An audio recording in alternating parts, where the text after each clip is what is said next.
allowing points of order. Yes, Mr. Speaker, we are not seeking vengeance, we're seeking justice. So justice has got two sides. The people of Kirinyaga have got their expectations. But the issue before the Senate is not about what is being said out there. The issue before the Senate is what is being presented before the Senate. Facts are stubborn. Now, we may as well go and have a baraza in Kirinyaga. That's an alternative. But our rules say we must stick here. This is a point of order. There would be no hearing in that plenary. That plenary will be charged, and I can assure you the senator from Migori is light-footed. He will rise frequently on point of orders. So nothing will be heard in that plenary. If we want to hear these people of Kirinyaga, and I believe they have a cogent case. What is the point of order, Senator Murkomen? The Speaker, I respect my colleague, Senator of Migori Ochilo. I witnessed, Mr. Speaker, his second coming at the University of Nairobi. And we were in the same class. I was standing, he was seated. But, Mr. Speaker, what is very important is that, Mr. Speaker, we should not allow the argument he's making, which is misleading, about a plenary proceeding that is not orderly. There will be point of orders. Mr. Speaker, there are rules already that have been applied in this House, twice in the two impeachments that happened in the plenary. And Mr. Speaker, you remember even in the Waiguru situation, there are no interruptions given to the lawyers to proceed and so forth. So he can make his argument for the committee, but Mr. Speaker, not also bastardize the whole procedure that involves the process of the House. Point of order, Mr. Yes, Speaker. what's your point of order, Senator Orengo? Mr. Speaker, a point of argument can never be out of order. In fact, he is suggesting arguments that Ochilo Ayako should, propose. Now, those are his Ochilo Ayako's arguments, his opinion. So you cannot impose opinion of another member on another member who has got a different opinion. That's not a point of order. Otherwise, if you have the same opinion, we'll not be debating. So, Mr. Speaker, I think we better go to the substance instead of points of order which have no basis. In fact, there's one time, Mr. Speaker, Mr. Marende insisted that when you start on a point of order, cite the starting order first, and then you continue from there. But the way we're operating, everything is a point of order. Everything is a point of order. Time. Mr. Speaker, the first thing I want to say, if you look at the Constitution of Kenya on the area that deals with Parliament, committees are provided for as an integral part of Parliament. In fact, the same powers that are given to Parliament in plenary is given to committees. Committees can summon witnesses. But I thought you said the mover to reply, Mr. Speaker. Order, Senator Murkomen. The mover donated the time to the leader of minority, some few minutes to the minority and majority. Proceed. Mr. Speaker, is it not the same issue I was saying you are disenfranchising us? Order, Senator Murkomen. Proceed, Senator Orengo. Who is this Senator Murkomen? Now, Mr. Speaker, having said that, this Senate should never be in a position where there is a dictation on how we handle our business. This is a very important institution. In fact, Mr. Speaker, if you go by why in the Federalist Papers they say the Senate is an important institution, you will know that we are here because the standing orders, the Constitution, give us powers to make the decisions that we're making. But I want to say this to finish. If you are like the daughter of Herod, Salome, who danced so well to Herod, and Herod asked him, "What do you want?" And Salome asked for the head of John the Baptist. Today, some people have done so well, they are not looking for justice, they are looking for somebody's head. And that head is not for Salome. That head is for somebody. Waiguru's head is being asked for not by the county assembly. I can tell you, and I have the evidence, the people who are looking for Waiguru's head is not the Point of order, Mr. Speaker. Point of order, Mr. Speaker. And, Mr. Speaker, Point of order, Mr. Speaker. Point of order, Mr. Speaker. Point of order, Mr. Speaker. Point of order, Mr. Speaker. It is very wrong. Point of order, Mr. Speaker. Point of order. That is Point of order, Mr. Speaker. Order. Point of order. Mr. Speaker. Point of order. Point of order. Mr. Speaker, we are saying point of order. Mr. Speaker. We cannot be lectured.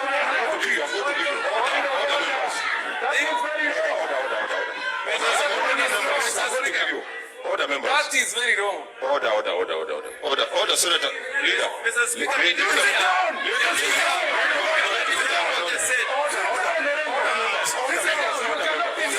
Order, members. Senator, order. That's very wrong. Order, members. We are not looking for the head of our governor. Senator Kwamboka, sit down. That is very wrong. Senator Kwamboka, sit down. That is very wrong. Order, members. Order, members. Point of order, Mr. Speaker. Senator Susan, what's your point? And we have We have point of order. He's casting us Okay, point of order. Mr. Speaker, No, it's wrong. You cannot. I run the clock. somebody's order. Order, members. Senator Susan. Mr. Speaker, sir, is it in order for the leader of minority, Senator Orengo, to impute improper motive in this house when we know very clearly that the impeachment motion has been brought by the County Assembly of Kirinyaga? So for him to continue lecturing here on nonsense, basically, it is inappropriate. Order, members. Point of order. Order, members. Point of order, Speaker. Point of order, Speaker. I'm still on the You floor. told me you are going to give me a Order, just a minute. point of order. This is Speaker. very wrong. Point of order, Can you Speaker. sit down? Order, members. Point of order, Speaker. Order. Point of order, Speaker. Order, just a minute. Senator Susan Kihika was on the floor. You know the standing orders. You cannot be on the floor at the same time. Honorable senators, the whole world is watching us. Yeah. I think let us not, let us conduct ourselves with decorum. We don't have time. Point of order, Speaker. Senator, leader of majority, can you contribute? Mr. Speaker, I have a point of order. On a point of order, Mr. Speaker, we have been accused. Order.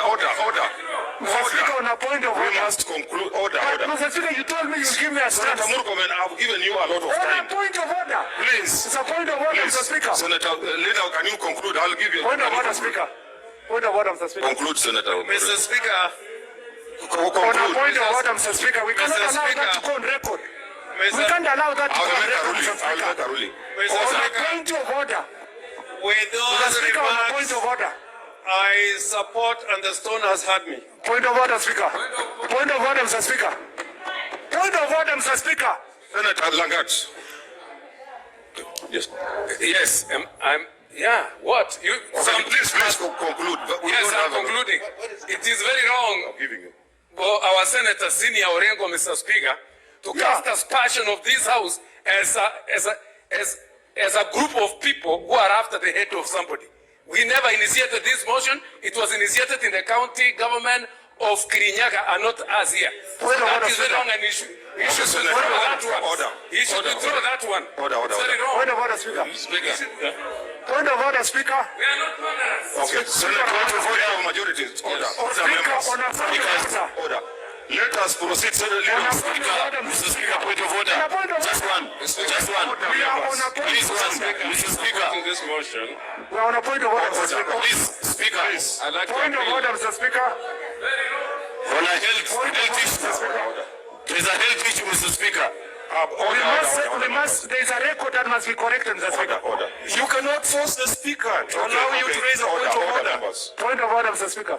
I'm giving you 1 minute, Senator Okay. Murkomen. 1 minute. Then Thank you. Thank you, Mr. Speaker. Mr. Speaker, the people of Kirinyaga have all along the week. Okay, the bell rings for 1 minute as the deputy speaker goes.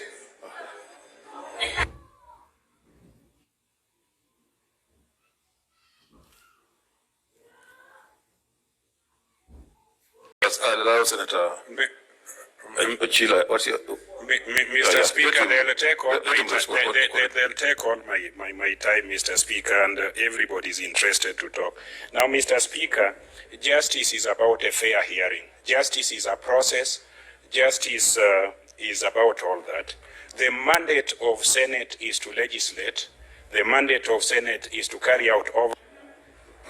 I'm going to stand here and say, Mr. Speaker, that the issue of Kirinyaga pales in the shadow of the issues that Senator Dulo and Senator Wetangula are handling on the medical leasing.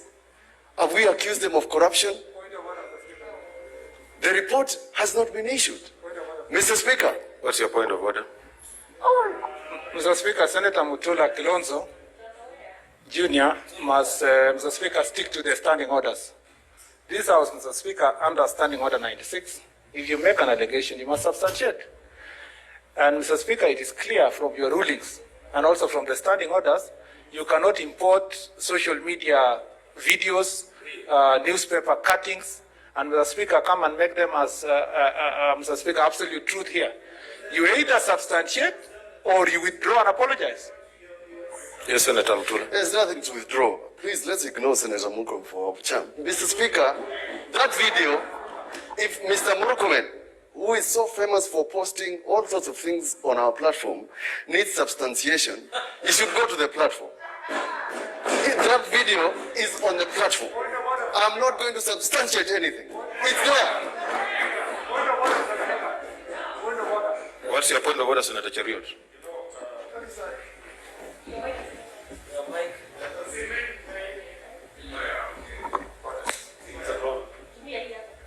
Yeah, thank you. Mr. Speaker, we're beginning to lose it. And it's really unfortunate if you allow this to happen. You're the Speaker, you preside over this House. If you allow the kind of exchanges that Senator Mutula want to push and bandy around in this House, where he responds to a member and says, even if Standing Order number 96 demands that I substantiate, I'm not going to do it, that there is no basis for anybody rising against him, you're setting a very dangerous precedent. Senator James Orengo, Mr. Speaker, raised a very important issue, which I had hoped that perhaps you'll give us a ruling on. That for every time that people, that senators rise on points of order, they will state the particular standing order in which the member who's on the floor has violated. Senator Murkomen, in compliance with that, has set a precedent. He has given you standing order number 96, which Senator Mutula Kilonzo has violated. Instead of following in the good practice that has been set, thanks to the intervention of leader of minority, you have allowed the Speaker who's on the floor to dismiss him so casually. Mr. Speaker, please do not allow this to pass. Make a determination on that point of order. Senator Mutula Kilonzo must either substantiate or withdraw as per our standing orders. Senator Sakaja. Has misled the House. And it's so unfortunate because he's the Vice Chairman of the Legal Affairs Committee. The gentleman who was on the floor, who he was purporting to inform, was the chair of the Samboja Committee. And the report was brought here. Is it in order for a member to stand up and mislead the House? The report was tabled. Is it in order? Order members. Order members. Order, what I know. Order. Let me put this on record.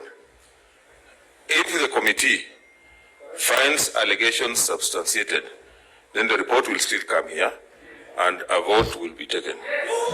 If the allegations are not substantiated, it was over, the report, it will be tabled, but there will be no further debate on the matter.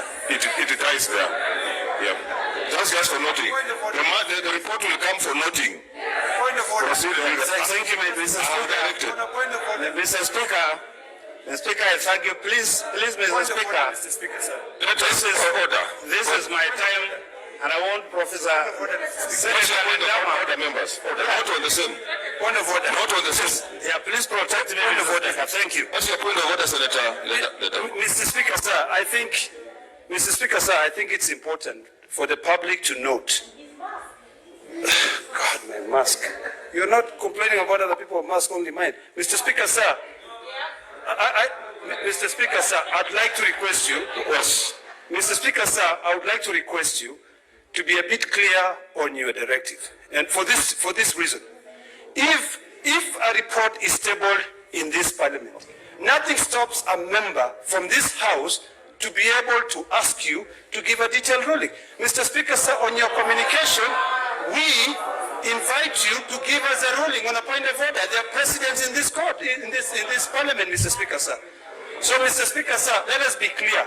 When we're informing the public, or when we're informing the member who was speaking, Mr. Speaker, sir, let us not lie to the public that we do not have the power to be able to raise issues on that report.